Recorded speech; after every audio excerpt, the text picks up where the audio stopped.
যিসকলৰ আমাৰ সংসদ বা বিধায়ক বা যিসকলে গুৰুত্বপূৰ্ণ বিষয়ত থাকে তেখেতসকলৰ ওপৰত দিল্লীত স্পেচিয়েল হোম মিনিষ্ট্ৰী চেল আছে, IB ইণ্টেলিজেন্স ব্যুৰো তেওঁলোকে তীক্ষ্ণ দৃষ্টি ৰাখে আৰু যদি কিবা কৰে তেওঁলোকক লগে লগেই তদন্ত ব্যৱস্থা কৰে। এতিয়া অসমৰ মুখ্যমন্ত্ৰী কি হৈছে মই নাজানো, দিল্লীত তেখেতে নিজৰ গৃহমন্ত্ৰীৰ পদবীটো ল'বলৈ বিচাৰিছে নেকি, যে অমিত শ্বাহ নিষ্কৰ্মা, অমিত শ্বাহে নিজৰ গৃহ দপ্তৰটো চম্ভালিব পৰা নাই, সেইকাৰণে তেখেতক গৃহমন্ত্ৰীৰ দায়িত্ব লাগে। এই কথাটো অসমৰ কেবিনেটে সিদ্ধান্ত ল'ব নেকি? মই আচৰিত হৈছো যে 16 তাৰিখে আমাৰ ইয়াত মিড ডে মিল আজি মই পাইছো দুপৰীয়াৰ আহাৰ দিব পৰা নাই। নৱেম্বৰ মাহত চৰকাৰৰ ধনৰ নাটনিৰ কাৰণে পইচাবিলাক লৈ গুচি গ'ল গুৱাহাটীলৈ। আজি মিড ডে মিল দিব পৰা নাই, যিটো সুপ্ৰিম কোৰ্টৰ এটা চৰকাৰৰ প্ৰতি দায়বদ্ধতাৰ কথা আছিলে, আমাৰ আঁচনি আছিলে যে ল'ৰা ছোৱালীসকলক পঢ়া শুনা কৰাব লাগে, সেই গতিকে দুপৰীয়া আহাৰ স্কুলত দিব লাগে। সেই মিড ডে মিল ভায়োলেট হৈ আছে। যিসকলে কলেজৰ শিক্ষক তেখেতসকলে আজি কেইবামাহো ধৰি দৰমহা পোৱা নাই, পেঞ্চনাৰসকলে কিজানি পেঞ্চন পোৱা নাই। সেইবিলাক কথা কেবিনেটত আলোচনা নকৰে।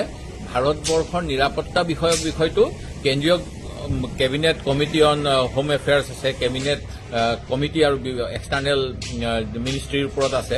সেইবিলাকে আলোচনা নকৰা বিষয়টো অসমৰ মুখ্যমন্ত্ৰীয়ে আলোচনা কৰিব বিচাৰিছে। ইয়াতকে আৰু হাঁহি উঠা কথা নাই। সেই গতিকে এই কথাবিলাক মাত্ৰ আমাৰ কংগ্ৰেছ দলক কিবা যিকোনো চক্ৰান্ত কৰি তেওঁলোকে ৰাইজৰ চকুত হেয় প্ৰতিপন্ন কৰিব বিচাৰে। সেই গতিকে এইবিলাক ষড়যন্ত্ৰ, তাতকে বেছি বা কম একো নাই।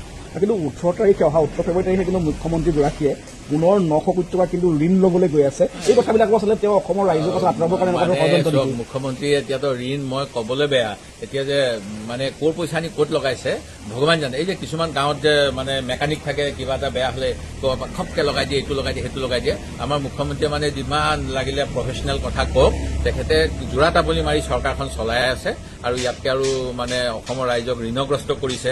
আৰু সুপ্ৰিম কোৰ্টে আজি দুদিন আগত কি ক'লে যে মুখ্যমন্ত্ৰীয়ে, মোৰ মনত আছে মই 11 চনৰ পৰা অসম বিধানসভাত আছো, তেখেতে আমাক কংগ্ৰেছ দলক আপোনালোকে সূতা কম্বেলৰ ৰাজনীতি কৰে বুলি গোৱাল গালি পাৰিছিল। তাৰপিছত তেখেতে বাজেটখন যেতিয়া পঢ়িছিল তেতিয়া কৈছিল যে চীন দেশৰ এটা কি কয় মানে প্ৰবাদ আছে যে মাছ খাবলৈ নহয়, মাছ ধৰিবলৈ শিকাব লাগে। কিন্তু অসমত তেখেতে কি কৰি আছে, মাছ ধৰিবলৈ অৰ্থাৎ নিয়োগ সৃষ্টি কৰিব লাগে। নিয়োগ সৃষ্টি কৰা নাই, বিনা মানে অৰুণোদয় আঁচনি কিবা আঁচনি মানুহক মানে ভোট দিবলৈ বিজেপিক প্ৰলোভিত কৰিবলৈ কাম নকৰা মানুহক তেওঁ অনুদান দি আছে, যিটো সুপ্ৰিম কোৰ্টে এতিয়া কৈছে এইবিলাক ভাল কথা নহয়। সেই গতিকে এইবিলাক বিষয়ত আলোচনা হ'ব লাগে। অসমত কেনেকৈ নিয়োগ সৃষ্টি হ'ব পাৰে।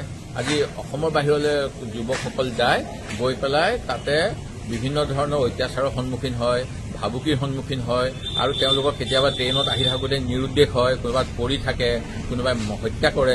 সেইবিলাক নিবনুৱাসকলক কেনেকৈ এটা সুৰক্ষিত ভৱিষ্যত দিব, তেওঁলোকৰ পৰিয়ালক এৰি পেলাই তাত গৈ ফেক্টৰীত কাম কৰিবলৈ যায়, যেতিয়া সামাজিক এটা বৈষম্যৰ সৃষ্টি হয়। সেইবিলাক বিষয়ত কেবিনেটৰ সূত্ৰ উদ্ভাৱন নকৰে সমস্যা সমাধানৰ। আৰু কি কৰি আছে আপোনালোকে নিজে চাওক। এয়া মুখ্যমন্ত্ৰীৰ অসমৰ ৰাইজৰ মূল সমস্যাৰ পৰা দৃষ্টি আঁতৰাই ৰখাৰ এটা অপচেষ্টা।